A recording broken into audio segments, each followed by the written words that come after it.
Hey guys, let's do this. So, you learned over the last 2 days a little bit about hypothesis statements.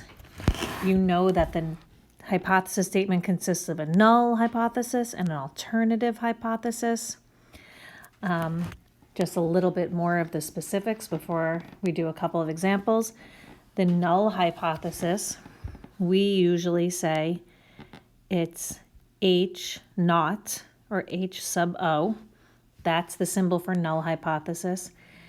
And the alternative hypothesis is H sub A. They used 1 instead of A in the video, but either way, we usually use A in America. So, the null hypothesis is always a statement of no change or no statistical difference.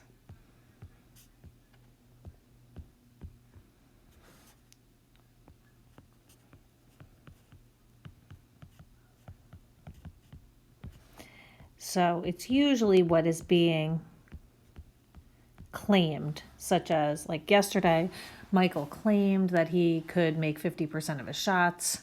So that was the null hypothesis. Okay. And the alternative is kind of what you're trying to challenge, what you want to see. Okay. It's challenging the null hypothesis. Okay.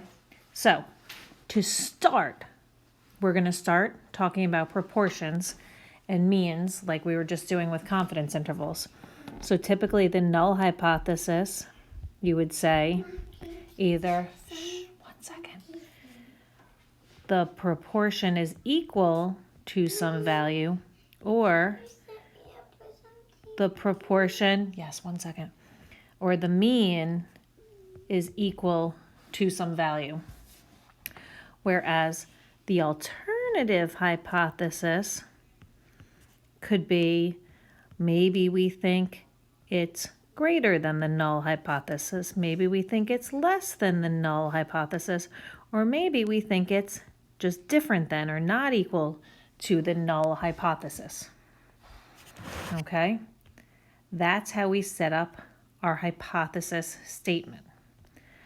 So I'm just going to do the first one with you. Also because my daughter just woke up from her nap and she wants me to put the TV on for her. If we read this first one over. A governor is concerned about his negatives, the percentage of state residents who express disapproval of his job performance. His political committee pays for a series of TV ads, hoping they can keep the negatives below 30%. Okay.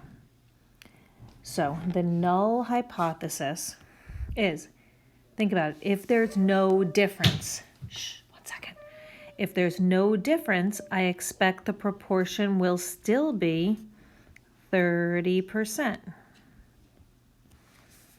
Okay? Now, they want to keep the negatives, below 30%. So the alternative would be, we want it to be less than 30%. Okay? You have 3 more examples to try, and I will post the answers. All right, good luck.